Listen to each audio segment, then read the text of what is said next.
Namaskar and welcome to this exciting show of Sattology, debunking mythology.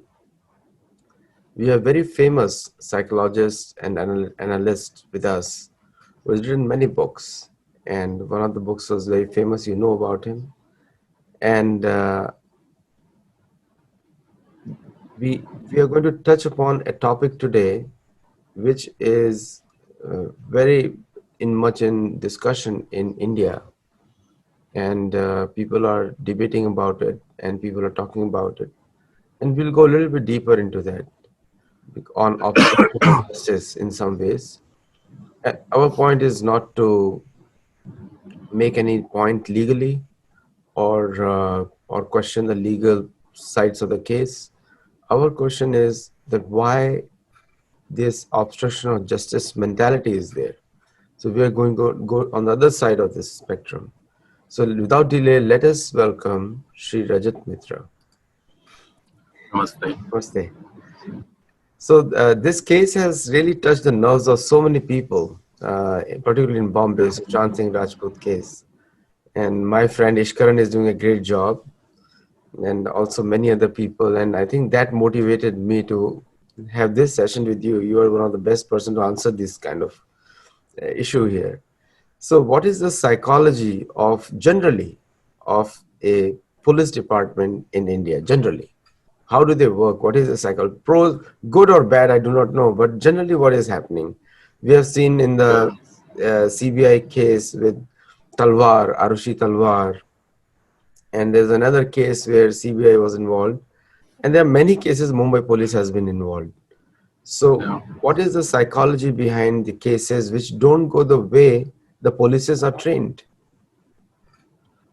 Okay, I think you have raised a very important question, and let me say that I am apart, from being an author, I'm also a clinical psychologist, and I have worked with the police department for over 15 years.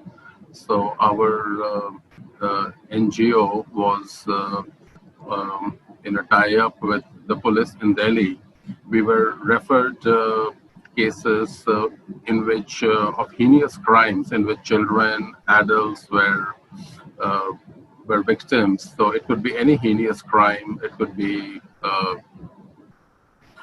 sexual assault. It could be homicide. It could be terrorism. It could be a robbery, and we started in '98 and we continued till 2012 to be exact. So on a daily basis, we dealt with approximately 5 to 6 cases that were referred from all over Delhi. And I, heading that team, had an intimate knowledge of police working and police psychology. So that's the framework from where I come from. And when you say that, what is the psychology behind the police department? It's very vast, but I will briefly enumerate some of the major points. The police, as we know, that from colonial times, it was meant for law and order. Like if you go to many Indian police stations today, you will still see, for example, a mirror. And the purpose of the mirror is to see that whether the person's uniform is all right or not. Law and order has been the major focus of the police, and investigation, as we understand it in the formal term, that really did not exist, and it's only right now making its entry or foray, like what you understand, say, by investigation, the way you see in serials like the FBI doing it, or say police forces of many other countries doing it. We probably are many steps behind all that right now, because the goal is that when you act tough, then people tell you the story. For example, torture is quite endemic, in the sense of police, beating up the suspects. I mean, in fact, it is shown in the serials over here that when suspects are brought in the police serials, they are shown beating up and they confessing to the story. So the focus has been on acting tough and getting your results, and not scientific investigation. That is one very important aspect. the Indian criminal justice system is also accused centric. Like if you enter a police station here, any police station across the country, you will find, first of all, I used to find that there was a board written that what is to be done with the accused. So I remember once asking the National Human Rights Commission chairperson that why is there no board for the victim?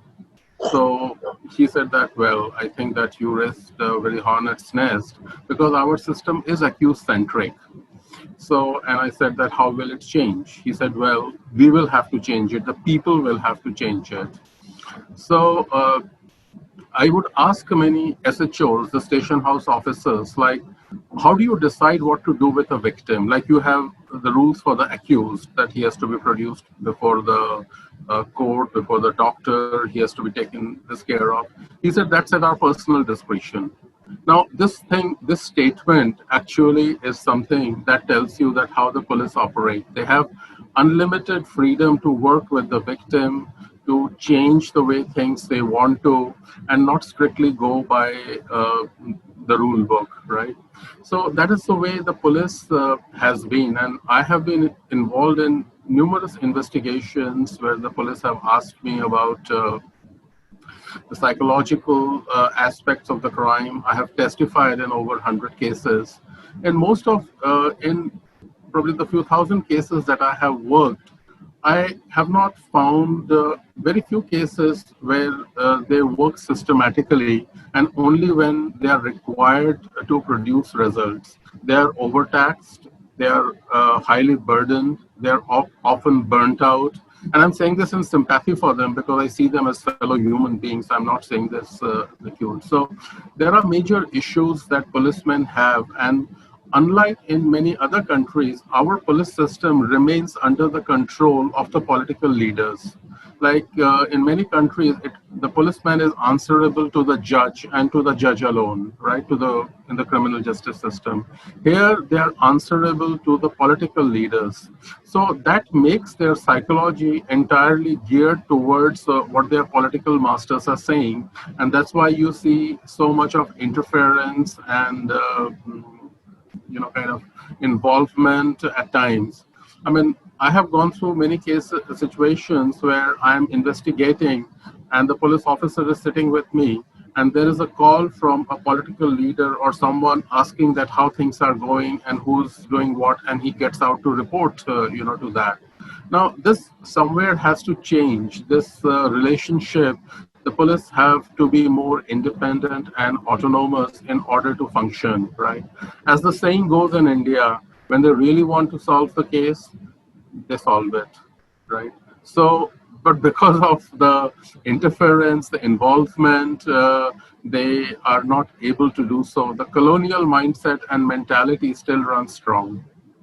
No, you put it so well. So, and I'll little bit compare with the American justice system. And in one way, I wrote in my second book, The Making of a Statesman, Narad Muni asked Yudhishthir, does justice that get delivered to every single person in your kingdom? And that was the focus, and I'm connected to Mahabharata. That was the focus Yeah. of the Raja or the king or the whosoever is ruling the land. And wherever the justice is stopped, that's where the state fails. And justice, Exactly. I'm saying to the last man on the street, who can be Sure. the most insignificant person. We have seen good examples from our Shastra where even for a dhobi or a washerman, Bhagwan Ram comes down and tries to deliver justice to him about his problems. Now, that is the level of justice prevalent in Indian society in the past. Sure. And I feel that the colonial, you use the word colonial police powers, that is true. 1920 Indian Penal Code and the British instituted the police system, and that has never been reformed till date. Oh, In a country of the size of 1.3 billion people, and still the police is working as a colonial police, which is a police of the emperor or the government.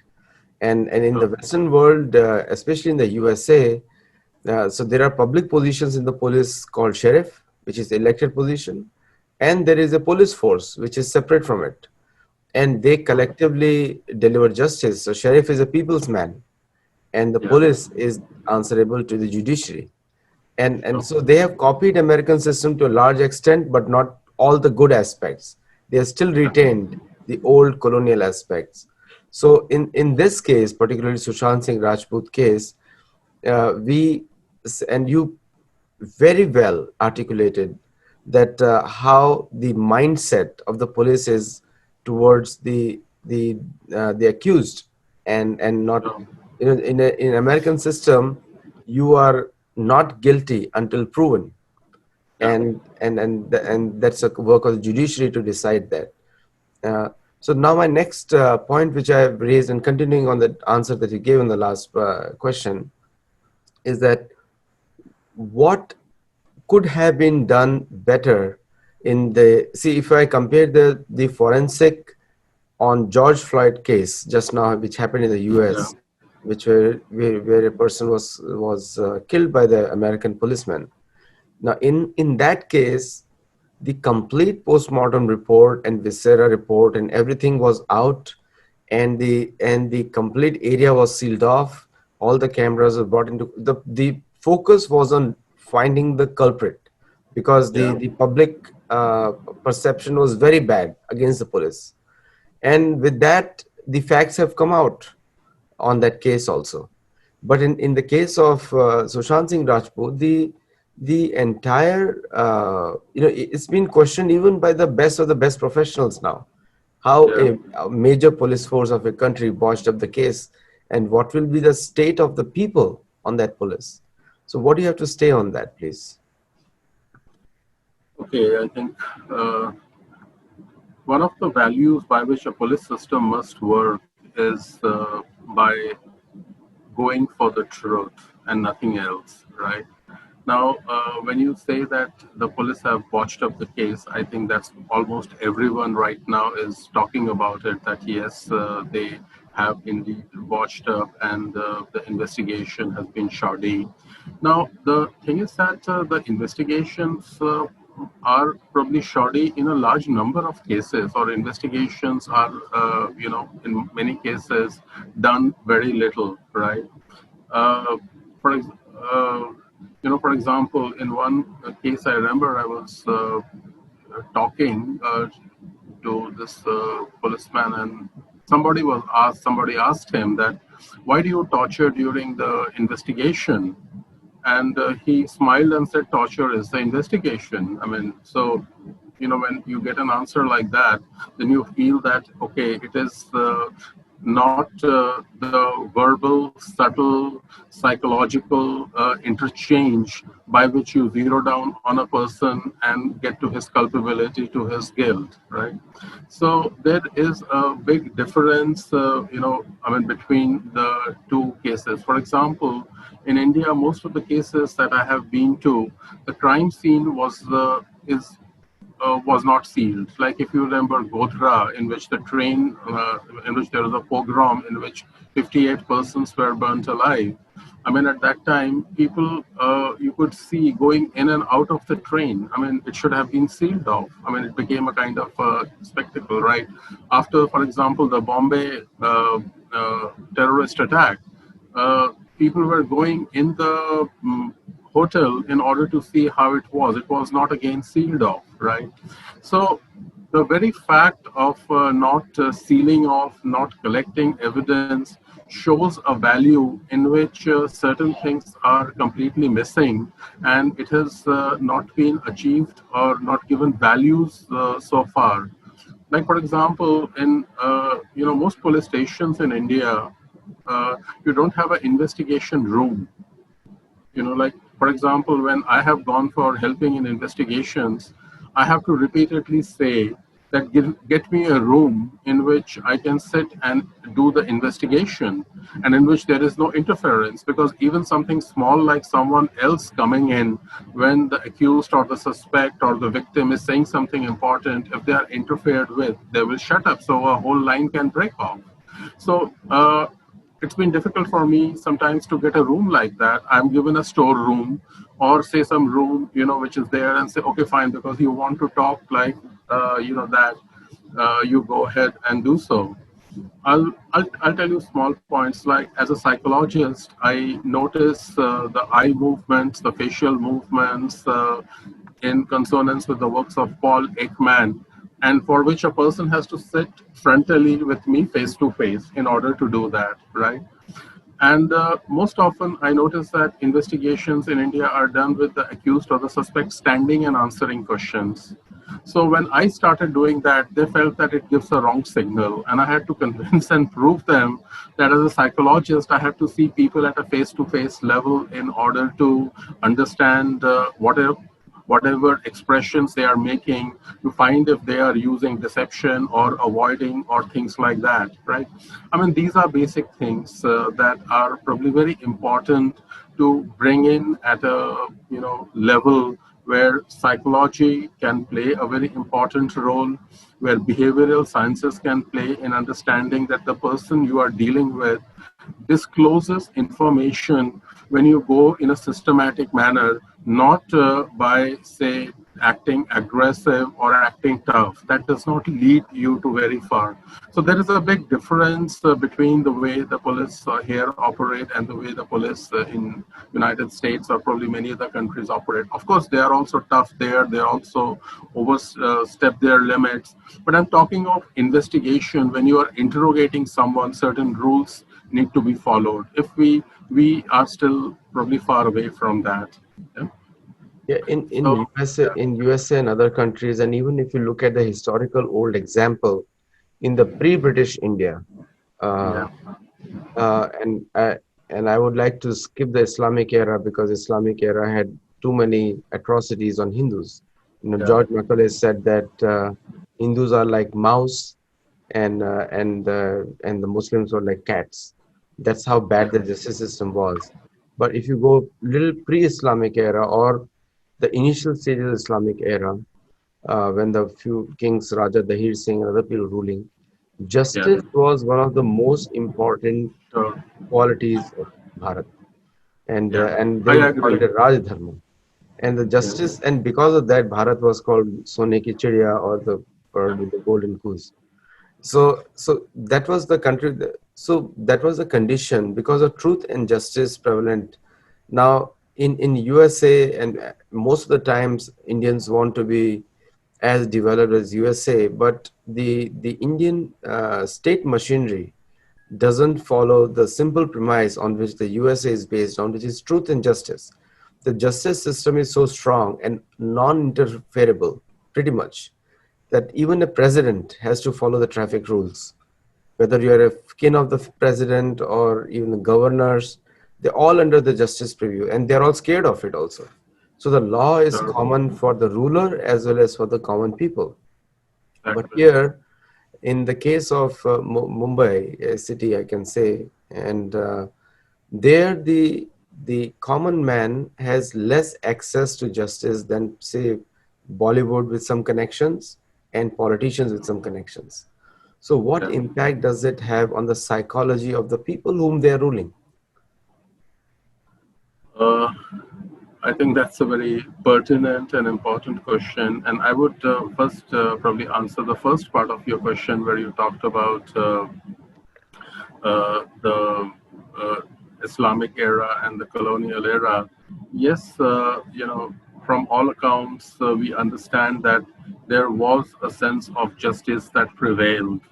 And the Islamic system of justice, which came to India, it was, kind of either based upon Sharia or based upon the will of the king. Like for example, I was looking for prisons in Delhi. There aren't any. I mean the major one is in Tihar, which was established in the 1940s. Before that, in Islamic times, there was one small prison which is there in Old Delhi, which was an underground one. So what really happened? I, did some research and I found out that either people were beheaded or their hands and feet were cut off in a public display of what happens if you do this, if you break a law. And it was a very tribalist sense in which justice, became for a long time. So Hindus, felt that there is no justice for them. For a long time, we have lived with the notion that there is going to be no justice for us, and justice is not there. And it is after independence, the government of the time did not change the machinery to bring in the system of justice that could have changed. They just carried on with the way the colonial system was carrying. They changed literally nothing. That's some of the biggest irony, with which we are facing right now today. Now, in that system, the high and the mighty, they are not accountable to the police. They are not accountable to the law. So when you talk about Bombay and the Sushant Singh case, if high and the mighty are involved, then the loyalty of the police is not towards law, but it is towards protecting the masters who is their boss. So that has been seen time and again in most cases where open political interference is the norm rather than the exception. So this is something that runs throughout India. So if you know somebody, if you are somebody, then you have minimal accountability. You can get away with that. I share with you an example. When the Nirbhaya case took place, somebody called me and said that we are going for a rally tomorrow. So will you join us? Right? So I said, I mean, I was out of the country at that time. So I said, I cannot come. But then I just asked that, okay, where are you going in the rally to? They said, we are going to Sonia Gandhi's house. So I said, why Sonia Gandhi? How will she give you justice? So she said, no, we plan to march from the Connaught Place to her home and to focus upon the need for justice. Now, I told her, I said, this reminds me like the olden times when the people walked to the king's palace to ask for justice. I mean, you are not walking to the Supreme Court, or you are not making a point by, saying that we need justice. You're walking to probably the most powerful person at that time in India and the head of a political party in order to ask for justice. So the mindset in people still remains that the most powerful person can deliver justice, they are above justice. And this is deeply tragic for a country of 1.3 billion. So what you see in this case, in Sushant Singh case, is actually the outcome of a culture that is deeply embedded in providing loyalty to the king that has not changed, or the queen. Very, very well put up, Raji, because I think that's exactly the case, and where the rulers or the rulers sycophants, they get justice, Yeah, and the common control man, justice. Yeah, yeah, they control justice, and the normal people, which include even Sushant Singh Rajput also, he's just an actor, yeah, and they cannot afford justice. And I would like to take it tangentially across Palghar, and yeah, two Hindu sadhus were lynched by a mob which was evangelically converted. yeah, And it is a fact known to everyone. Not yeah, a single culprit has been brought to justice. Not a single yeah. culprit. And the entire case is off. So what does it speak about the psychology of the rulers? Because I will blame the rulers, because they are then directly responsible. As you say, we already discussed that the rulers control the police, and the state government, and directly uh, like interfered in a way, and actually handed over the sadhus to be killed. But the Lynching. biggest irony is that, because Sushant Singh Rajput's is very important case from the point of view of justice, but there is so much public outcry over a Bollywood star, but there is no talk about CBI or any other state institution to investigate lynching of those sadhus. This is the biggest irony I see sitting from the USA. What is your opinion on that, sir? I think my opinion is more or less the same. I, in a way, feel deeply depressed about the death of the saints, which was killed by an evangelist mob. I mean, we know from reports that they were evangelists and they were angry with them, and that no one has, raised their voice about it. I wrote an article in anguish, but that's all I could do. I could not do anything, more, right? And I would say that, yes, I would say that the rulers are definitely responsible, but we need to also become a collective voice. The Hindus, particularly, we need to become a collective voice to ask for justice and know that we will not take it lying down. That's very important, that the passivity in us must go, right? And one of the things about, for example, many crimes in India is that they are masked crimes. Like the suicide can be, a masked crime where, it masks another crime like homicide. I have, I have gone through that in my, I mean, there has been a personal case in which I saw it as suicide, but it was actually being, seen as homicide, and the police almost, kind of ruled it, except when I said that there are things in it which does not look the same, by drawing the profile and the sequence of events psychologically, right? It is depressing, and I think that we not only need a police force that does investigations in a sequential, methodical way, in an organized way, but we also need a strong collective voice of Hindus that says that we will not accept anything less than justice, right? Too long in our country, we have put safety before justice.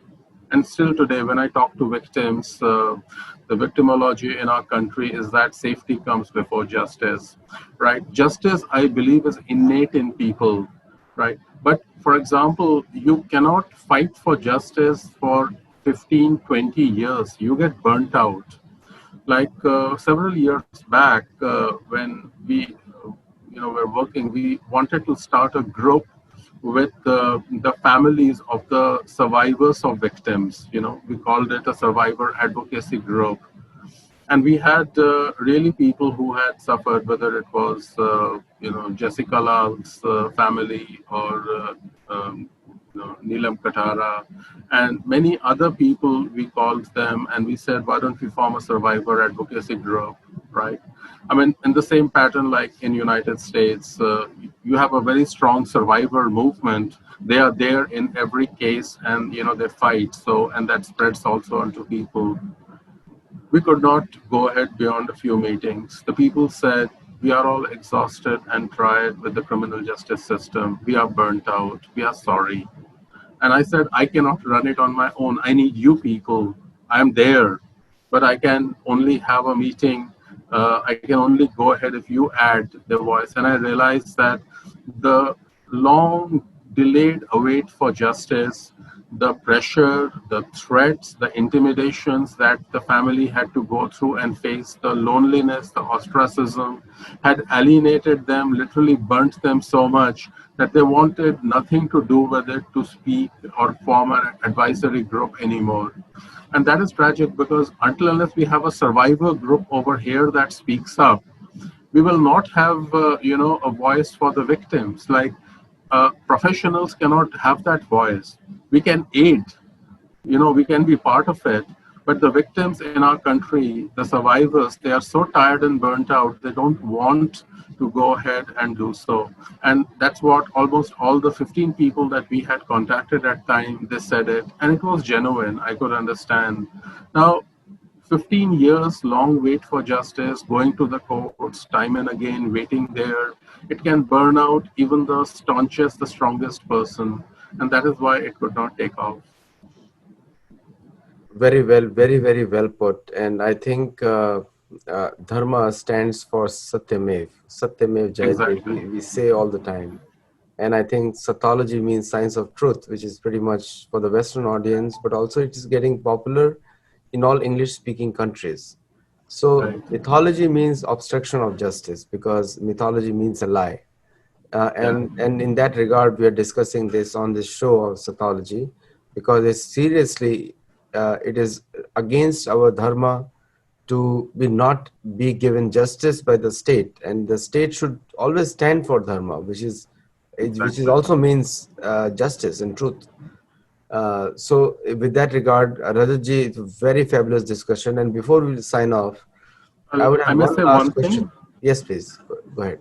I just wanted to say that the thing for Sushant Singh Rajput has taken because people have formed a collective voice, and some people made it a point to not take it lying down and go ahead. So one person became two, two became four, and then we have become a million, and now we have become a billion. We need to do that with every case.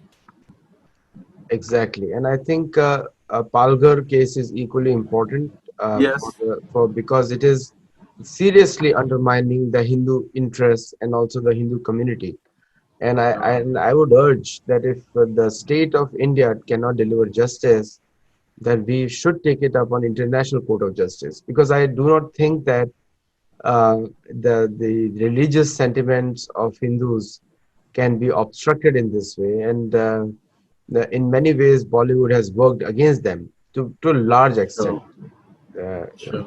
In So, fact, the Hindu interests were severely affected when the Ram Janmabhoomi movement, many sadhus, many Karsevaks were mercilessly gunned down and killed. And I think that, it led to a precedent where it was felt that it can be done again and again many times.